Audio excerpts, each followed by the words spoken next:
Akala mo, porket mataas ang posisyon, lahat pwedeng gawin? Akala mo, porket protektado ang rights, lahat pwedeng gawin?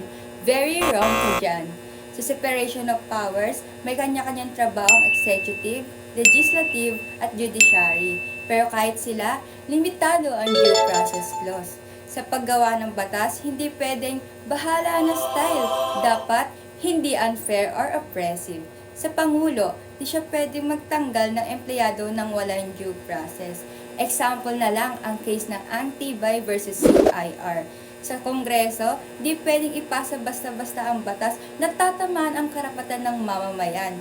Ang ordinary citizen, di porket protektado ang rights, iaabuso na. Real talk, kahit powerful ka or ordinary citizen, check and balance pa rin dapat. Bawal ang abusado. Ang batas, dapat walang pinipili. Share mo to para di tayo maloko ng batas.